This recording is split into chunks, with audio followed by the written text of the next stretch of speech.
Hello everyone, and welcome to another Let's Play. Today I have for you Silent Hill. It's very scary. This is one of my favorite games of all time, and it has been in dire need of a re-record for quite some time. I am going to be playing this on an emulator. I do have the physical copy, but it looks nicer on emulator. I'm going to be playing this on easy mode because fuck you, that's why. And let's go ahead and get started. I don't believe it. Harry, it's a baby. Cheryl! We'll call her Cheryl.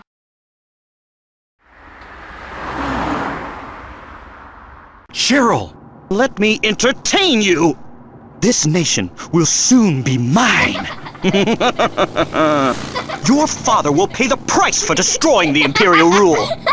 So, you are the fool who came to rescue Rachel. My name is Sherudo. I rule this nation now.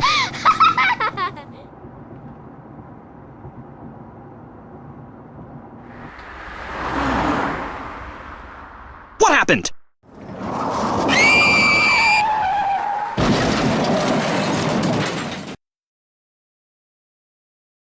And now we get to meet our main man of this game, Harry Mason. Every character gets an intro cutscene like this. Harry gets 2 of them, not counting the intro cutscene.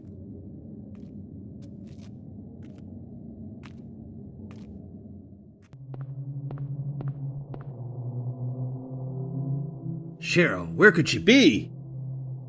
It's strange. It's quiet. Too quiet. This place is a ghost town.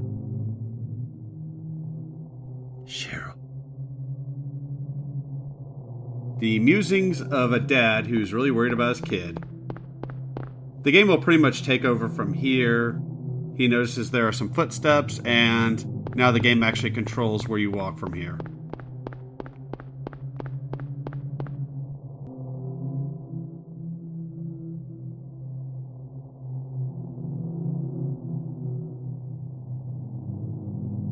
Cheryl? Is that Cheryl?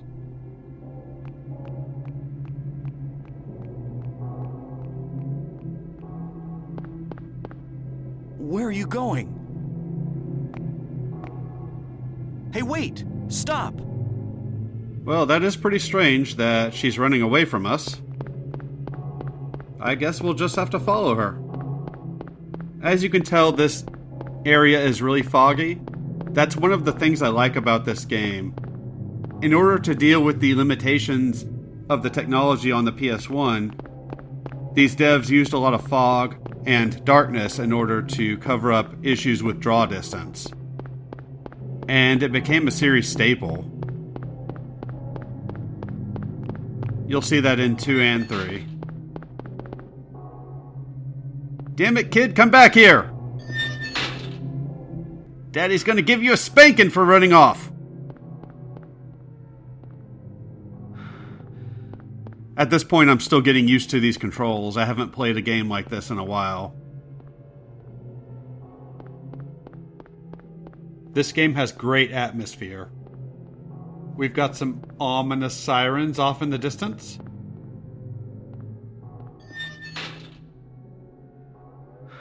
They seem to be getting more intense, and now it's dark. Notice this! I don't know if Harry struck a match or if he has a lighter. I'm assuming he has a lighter. I have questions about that later on in this game. Probably video 4 or 5, I can't remember.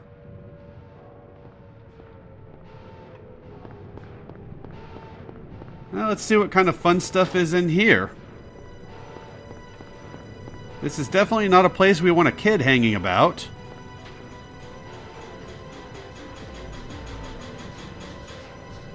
What is this? What's going on here? I didn't show it, but we have no items in our inventory. No lighter, no weapons, no healing items. Just stand here, there's nothing else you can do.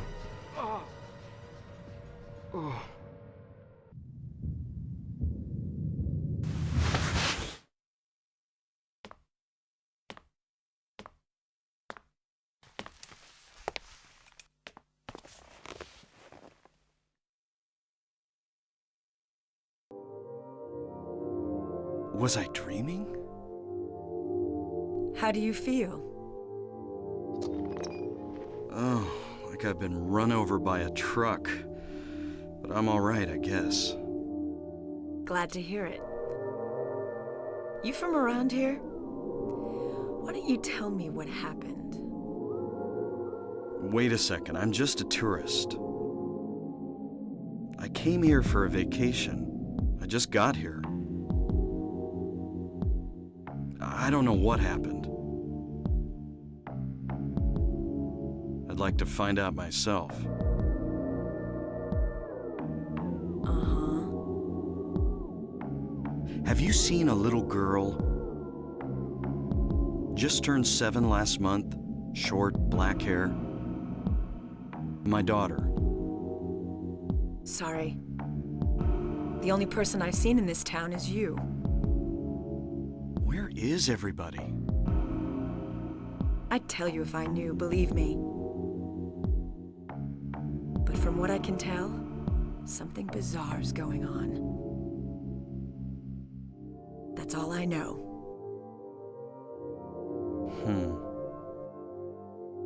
What's your name? Harry.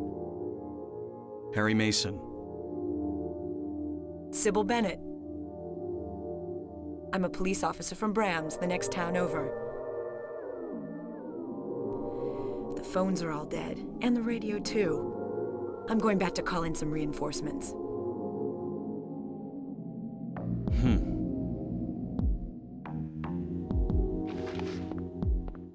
Hold it. Where do you think you're going? My daughter. I've got to find her. No way. It's dangerous out there. In that case, I need to find her now. Cheryl's my little girl. I can't just leave her out there by herself. Have you got a gun? No. Take this, and hope you don't have to use it. Now listen to me. Before you pull the trigger, know who you're shooting. And don't do it unless you have to. And don't go blasting me by mistake. Got it? Yeah, thanks. You do best to stay nearby. I'll be back with help as quick as I can. I highly doubt a police officer would give a normal civilian a weapon. I do hope that's not her only gun, though. This is our first item of the game. It's a knife. Took a bit to pick that up. It's pretty useless.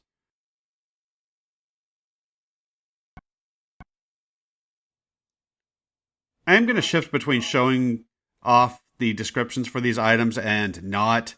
I think later on in this game, I decide not to do that anymore. There's a health drink. That's our green herb of this game.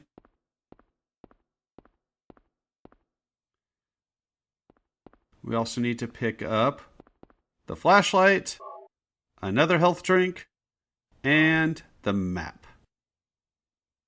And I'm just showing that off. It's hit and miss. Sometimes I show these off, sometimes I don't. Especially with keys. Lots of map goodness. Ooh. Creature of some kind. Interesting. That notepad is your save point. I'll hit that up after this next event. What's that? Huh. Radio. What's going on with that radio?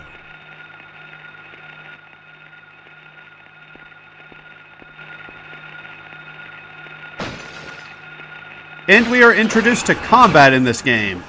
It works kind of like it does in Resident Evil. This is not a dream. What's happening to this place? No, it is not a dream, but a lot of events are going to involve Harry waking up in a situation. Now we have a radio. So that's something interesting. And dreams are a big part of this series, especially this game. So you can kind of tell that Harry's a bit of a bland character. You'll notice that as we go throughout the game. Here's me just showing off that this is the save point. I really like the creativity in save points in the old PS1 and sometimes even in the PS2 era games. Typewriters in Resident Evil, notepads in this game. There's a game called Extermination that used little computer terminals. It's a lot nicer than just some random glowing object. So that directs us to where we actually need to go. However, our first stop is over here, where we get some handgun bullets. There's a max level on how many bullets you can carry, 200, not counting what's in the gun. So keep that in mind. If you have 199 bullets and you come across a pack of them, you will only gain 1 bullet. If you're playing this on a harder difficulty, that's probably not going to be a problem because you will probably use them. And I'm just checking here to make sure the game let me pick up the bullets because I was having some issues with this emulator. I do own this game, but I thought this game would look nicer on emulator, so that's why I'm playing it on there. Plus save states, which made recording this a lot easier to deal with. There's another health drink somewhere around here. And I hear something fluttering around. And I passed the health drink. Damn it. Get out my face! You damn varmint!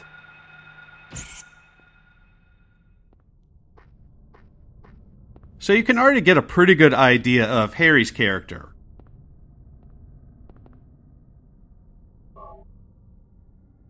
As I said before, he is kind of bland. Some of that is due to the voice acting of the time.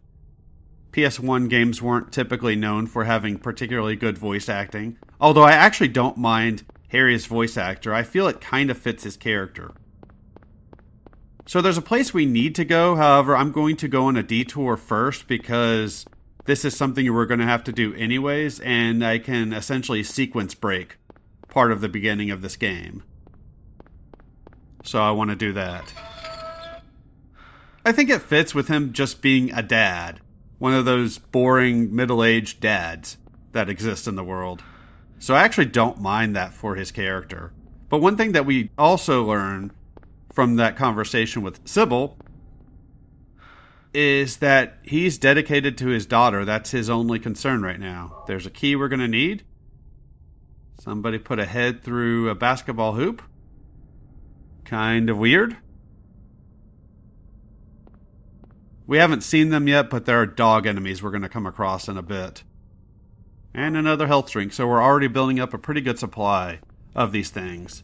I believe they heal 1/3 of your health, if I'm not mistaken. There's a set of 3 keys we're going to have to pick up. I believe they have a Wizard of Oz theme.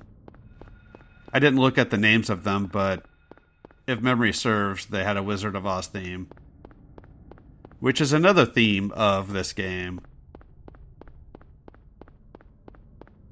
But just to finish my thought on Harry, you can tell his main concern is his kid, as he doesn't really care if it's dangerous. He still has to go out there to look for his kid because he's not going to just leave her out here, especially now that he knows there are monsters out there. And we'll see more of that going on throughout the game where... Oh god. Get away from me! Stupid bird! And as you can see there are parts of this town that are cut off by pits. It's almost like somebody scooped up this town and moved it. So now that that thing is out of the way, I can pick up another key. Eventually, if Harry would go the right way. Thank you. controlling this character is not always easy. Before we leave, and it's covered up a little bit by the creature that we killed, there's another health drink. Definitely want to pick up as many of those as we can early on. There's an alleyway I'm going to skip by in this area that has a med kit, and it might have handgun bullets, I can't remember, but I'm not going to need them, so I'm not going by there. It's one of those things where you can check pretty much any area in this game, and there's a pretty good chance you'll get rewarded for exploring. Damn car. I'm blaming the car. It's its fault that I ran into it, even though it's stationary. Damn it. So we got one more key to pick up. This will just save us some time. I try to keep myself close to some sort of a landmark, either a sidewalk or some of the lines on the road. I'm gonna have to kill this thing. That's what you get for existing! You dick! Just because I feel very lost being out in the fog or in the darkness, which we will get throughout most of this game, without having something to look at. Like right now, I'm trying to reorient myself for this cop car. You would think there would be a shotgun in the cop car, but there isn't. There are bullets, though, so that's nice. And the last key we need for this first section. Huzzah! Sequence breaking!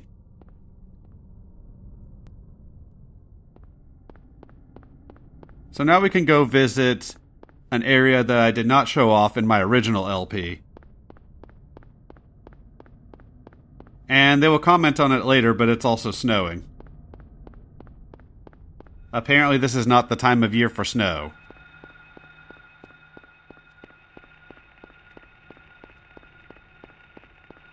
There's at least one dog. I think this is the first dog we're going to see. Yep, there it is. But there's no use in fighting it. It's just a waste of time.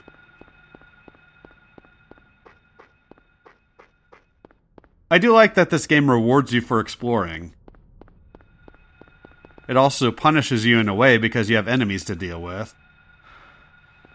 But you do get items. So that's always nice.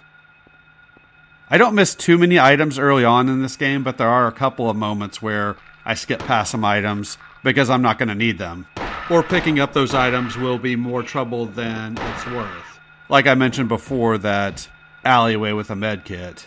There's at least one dog guarding it, which I don't want to deal with. Come on, Harry. I would complain about the waste of a bullet, but I'm going to end up with plenty of handgun bullets by the time we finish this game anyways. You don't really need to worry too much about handgun bullets. You shouldn't need them for the final boss. There's another gun that you'll get that you'll want to use for that. We will need the handgun for one boss, which we will get to next video. Other than that, feel free to use the handgun at your leisure. I'm not sure if this is just a store or if it's a pharmacy of some kind. But it has health items. And I believe we are going to get another health item that we have not seen so far. Yep, the medkit that I was talking about earlier. I think that fills you 2/3 of the way. Either half or 2/3. There's also a save point. Always nice. We have been exploring for a while, and I wouldn't want to lose that progress.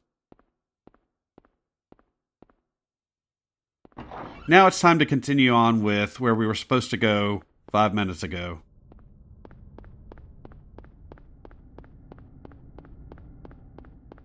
We might be taking a detour.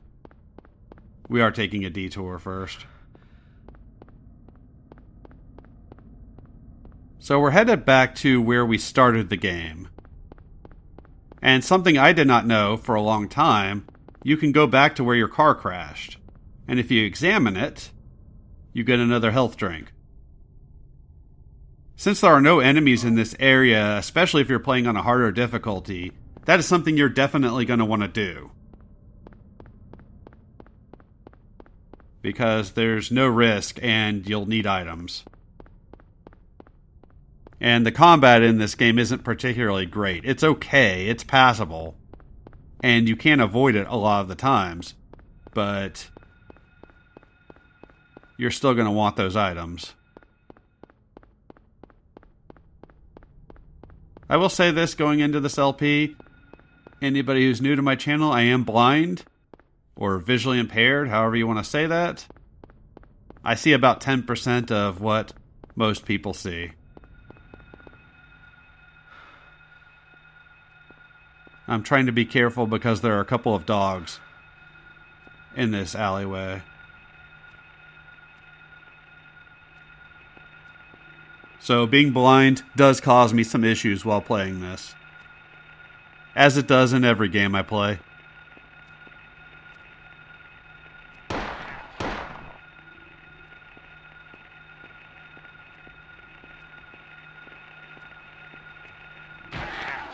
I'd like to say that I don't like dogs anyways, but when it comes to animals, I am actually a fan of dogs. So I can't really smack talk the thing and lie at the same time. You know, if you just left me alone, I'd leave you alone. Had to get all uppity. So I had to put him down like old Yeller.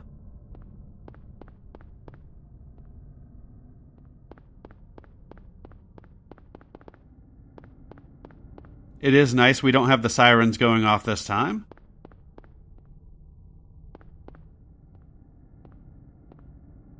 Something you'll notice throughout this game, I really like the soundtrack a lot. I think it's really good. One of my favorite soundtracks. All three of the Silent Hill games I think have really good soundtracks. And we get some more bullets. This game is throwing bullets at us, which is really nice.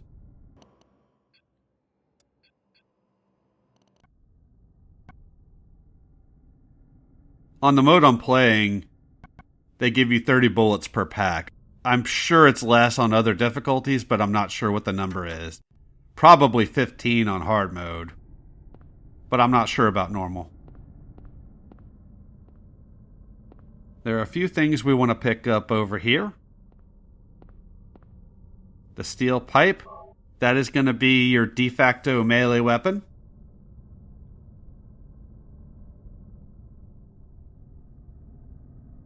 Interesting. What else do we got?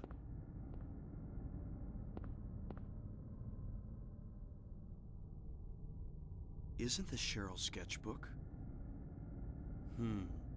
She's at the school.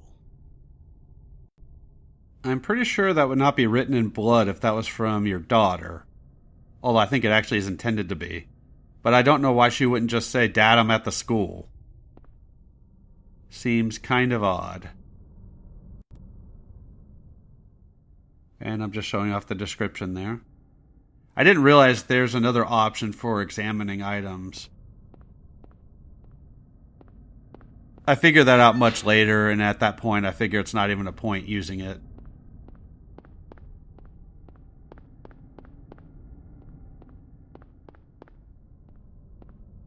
So we have our next goal, which is go to the school. But it's not going to be easy. You saw that chasm earlier that we had to walk across that bridge in order to pick up that key. I think it might have been a tree, I'm not sure. Wooden walkway of some kind. This town is littered with those chasms, which makes our trek to the school much more convoluted.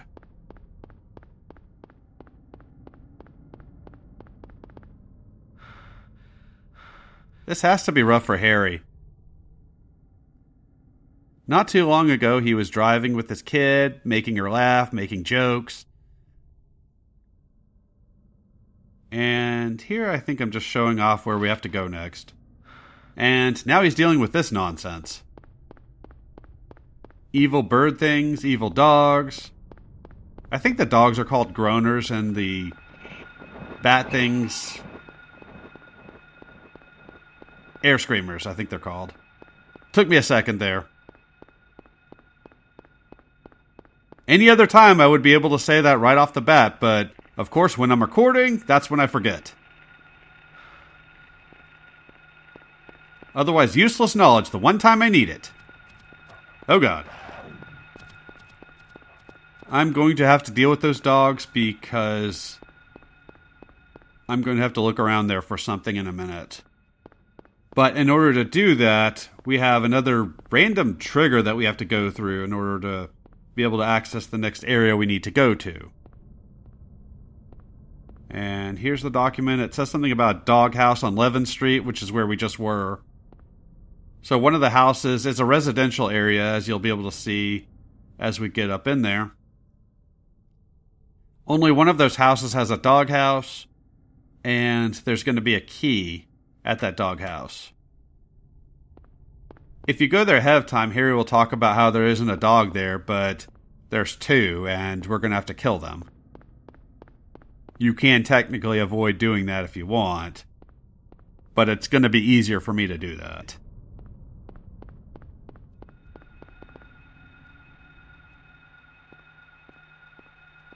I do have to admit, while it's pretty iconic, I'm not a big fan of the sound the radio makes in this game. It works a lot better in 2 and 3. And I'm not sure if I'm going to re-record 2 or 3. I might. I haven't decided yet. Probably will, although I'm probably going to play those on the console version. Just to make sure there are no emulator issues. Plus, in 3, I have a number of unlockables I'd like to show off, which I did in my current playthrough.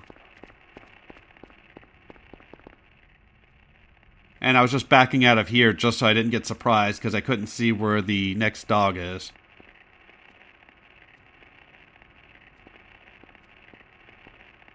I do pretty well at not taking damage throughout the first half of this game. The second half, that's going to be a bit of a different story in some parts. But we'll get there.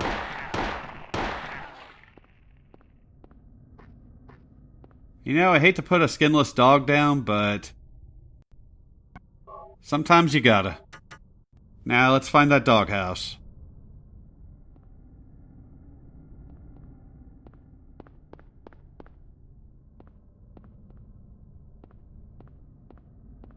That is pretty good enemy placement. Only putting 2 dogs in this area right where you need to go, essentially. And so examining that, we get that key I was on about.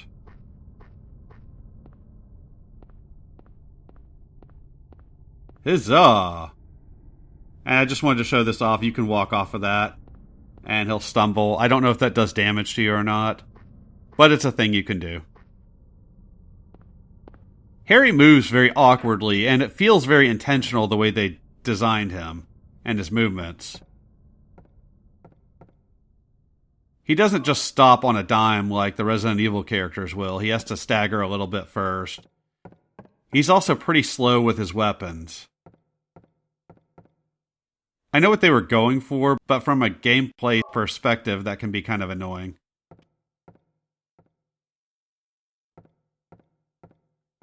I don't particularly mind it either way, but it is different from Resident Evil anyways. Even though this game is kind of similar. So if you come over here, there should be a health drink. I don't know how many bullets we have at this point, but I'm sure it's a lot. The game does a pretty good job of arming you pretty quickly. So the 3 keys we needed to use were right there. Otherwise, you would have to check this door, see that it's locked, and then you would check this map here, which would give you the clues on where those keys were. So I just saved us a lot of time.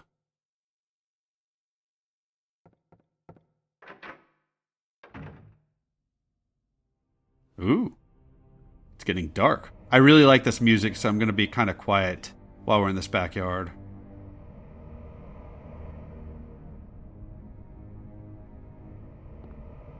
I really like that lighting effect.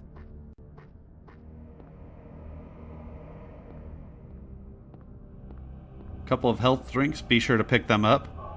How many PS1 games had lighting like this?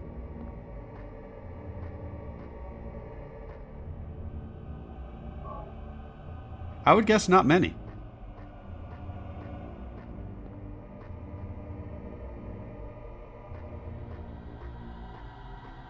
Out the back and let's go. I was trying to be a little bit quiet there because I really like this music. I'm showing the map. You can take a right from Harry's perspective and find some other health drinks and bullets, as well as some monsters, but I'm not going to bother with it because that's just extra stuff that I don't feel like doing.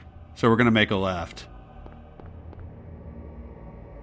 But I really like this music. It's one of my favorite pieces of music in the game. And this is the only area where we really get to hear it very much. There are a couple of small areas where you can hear it briefly.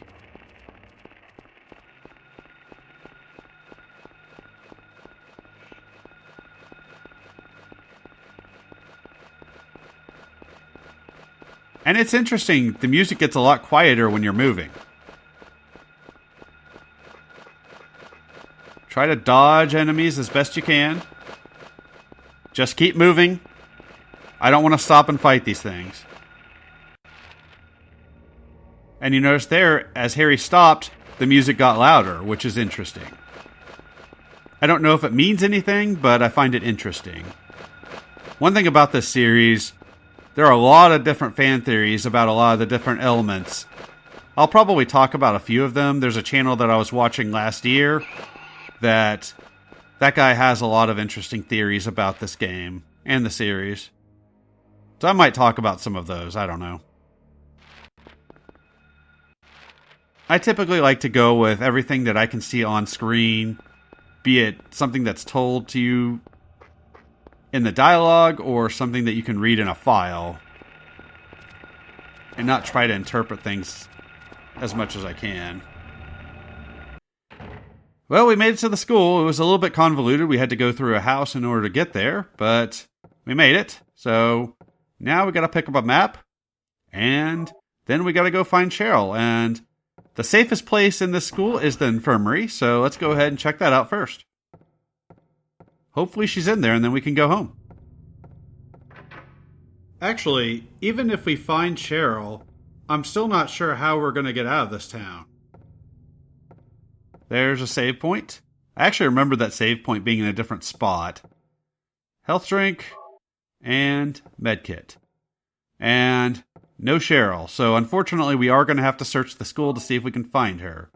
But that's going to have to happen next time. So thank you so much for watching. Save the game, and I will see y'all next time with more Silent Hill.